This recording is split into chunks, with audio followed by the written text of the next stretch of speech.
A Chinese proverb once said the best time to plant a tree was not 20 years ago, it is today. So know this and know peace. You will never be fully ready. You will never be fully excellent at anything. You are going to learn as you go. So just start today. Start now.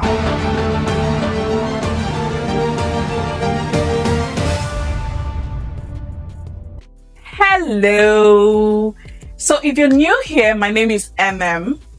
I'm a portrait photographer based in Lagos, Nigeria, and this is the place where I share my knowledge, my experience, and just life in general with other creatives, and we all learn at your pace. So today I'll be sharing about things you need to know when you're starting out as a photographer. There's some information really that I wish someone told me when I started out, because it will cut the years of trial and error, and just if it helps one person here do something positive with their own business, then great. So of course you think photography is great, and if you're like me that fell in love with the transformational side of things and just the storytelling part of things, then that's great. You need that kind of passion and grit, trust me. But if you're here for some other reasons, superb, because your why is just as important. It will tell you how long you're going to be in this profession for. So as you know, you can't be a photographer without tools.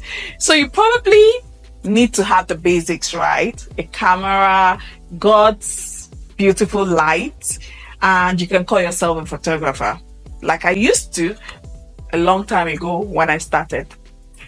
I had this Rebel TI1 camera. It was a mid-pro camera, and I photographed everything and everyone with it on auto.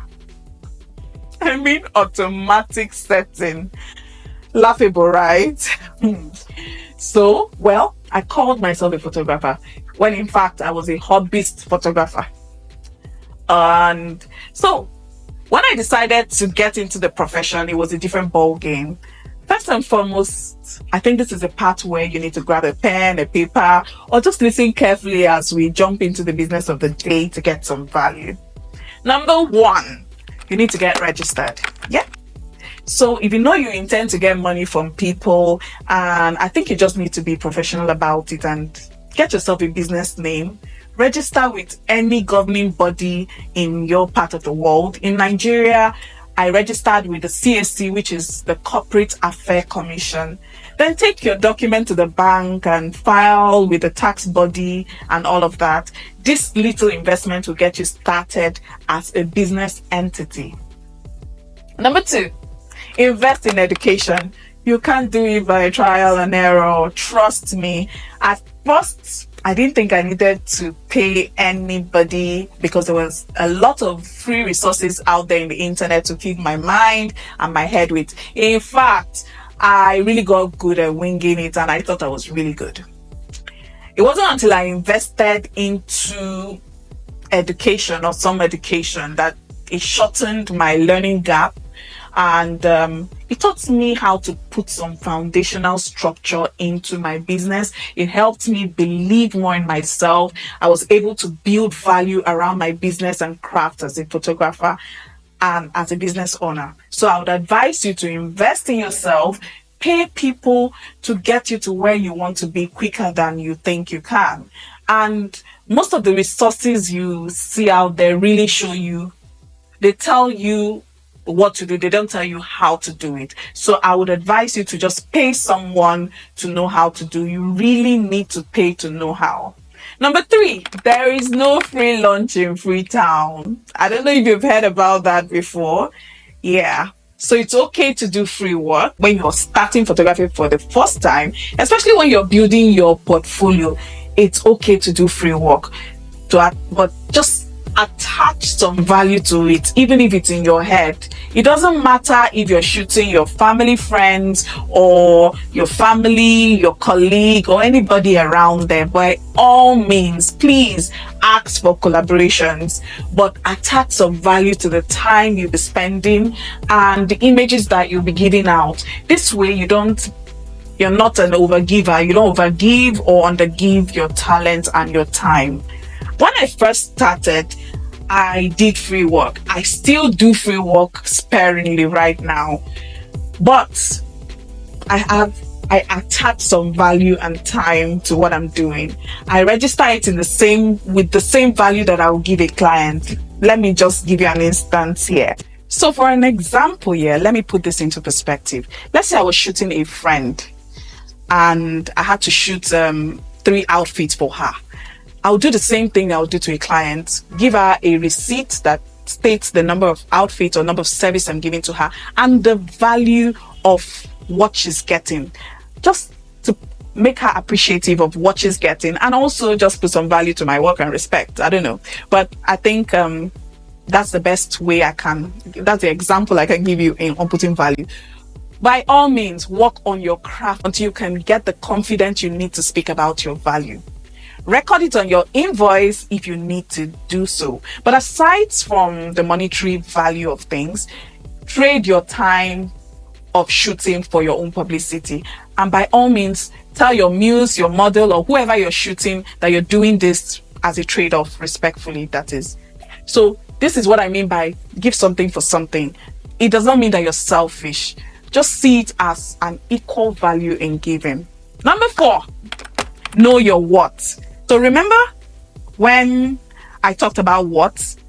Maybe this is a good time to go to the mindset video from the previous link, which will be hanging on one part of the screen up there, and refresh your mind. Know your what is believing in yourself. A favorite quote from one of my mentors says that you cannot effectively market yourself until you can sell. And you cannot sell until you have something to sell. And you cannot price it until you can value it. You cannot value it until you believe in its what. And you can't believe in its what if you cannot value yourself. So it all boils down to valuing yourself. And you cannot value your product if you don't know your what. So this is a good time to know your what. Stand in front of the mirror, believe in yourself. Remember the mindset video. Practice and practice and practice until you kind of are settled in and you know your what. And price according to your what, not what everybody else is pricing or what is obtainable in the market. Don't tell yourself, well, let me just take it, it's better than nothing. Or you say, oh, at least I can feed today, tomorrow will be better. You know, all these things we say. I said all of those things and more, but I didn't know better.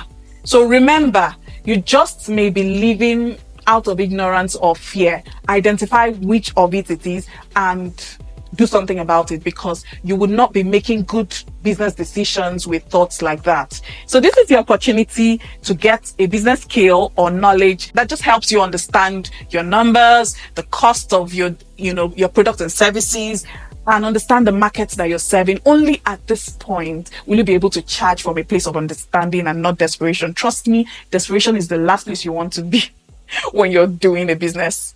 So because clients can smell it, they know it. Trust me. Number 5, you would never be ready until you start. A Chinese proverb once said the best time to plant a tree was not 20 years ago, it is today. So know this and know peace. You will never be fully ready. You will never be fully excellent at anything. You are going to learn as you go. So just start today. Start now. You have to really get into a game to really know how to play. And like any game, you only get better as you play. So just get one client that believes in you, can pay you for your services and products, and is happy about what you've given to them. That's all you need to start. That's all you need to believe in yourself. So let me just ask you this. What is your vision? And what are you doing today that brings you closer to where you want to be? This should be your driving force, really. So just start. Number 6, build character. This is an important part. Learn integrity. It is what is integrity, Auti?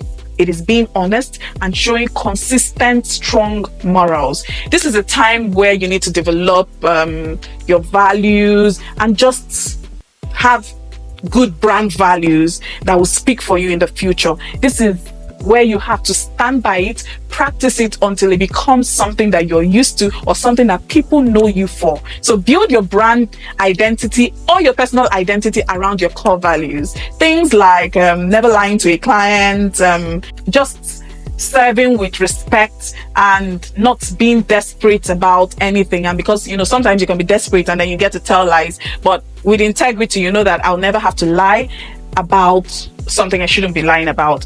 And then you serve from a place of love and respect, and things like I must deliver my product and services or my images at due time and not give excuses around it. I'll give an instance. So a friend of mine once said something to me. She never touches any client's money until she has delivered the job. I thought it was an excellent way of it was an excellent integrity practice, because to her, she could return that money if she had to. So I would say learn things like that. It's okay to say no, I'm not able to create this thing for you because it isn't my style. Just make a resolve and just learn to not overpromise. Learn to build discipline when it comes to money and ethics, and never allow situation push you to the corner, because it will. But integrity and character will keep you longer than, will just keep you grounded. Number 7, get organized. To run a business, you need to really be organized, and it could be using the old school format of getting a folder or finding one online, or even just having your desktop, but get organized in some way or the other. Find a good CRM, which is a client relationship management tool that calls up and puts all your work into one place, be it your receipts, your calendar, your script, your purchase, your social media planner, your email, everything in one place. I work with a CRM. I work with Zoho, which is very, very super good. But for a beginner, I would say, because of costs, it may not be your go-to for the moment, but plan to get it if you can, or any other tool that is out there. There are some of them for free. I don't know what they are, but look for it. Get yourself organized as best as you can, and keep track of all your leads into one place, your past clients. For me, Zoho has been really, really helpful, because it puts everything into one place for me. My leads, my past clients, my new clients. It just manages everything from one place for me. And God forbid, let's just say Instagram goes down and you lose your phone, you lose your laptop, and does that mean all your contacts will go missing? So this is why you need CRMs, or you need to just get organized so that you don't lose things that you would need in the future. So whatever keeps you organized, be it whatever system you choose to do, just it keeps you together and keeps you organized. So go for it. I'll be wrapping up this episode by saying, don't get intimidated by all of these things I have been giving you or saying. It's a process. Take it one step at a time. Start from where you are. Use the camera that you have and upgrade when you can. Use the camera that you have. Learn what you need to learn, and you'll be better for it. If you don't have a studio, use your home. I used my home for a long time until I got a studio and progressed from there. You just need to make it work. That's what matters. So start with your family, friends, start with people you know, and just work your way up from there. Don't overthink things. Just get things done with the right mindset. I'll be sharing more on how to get by and mistakes to avoid in my next video. So don't forget to subscribe and share this video, and keep coming back for more. See you next time. Bye for now. Thank you.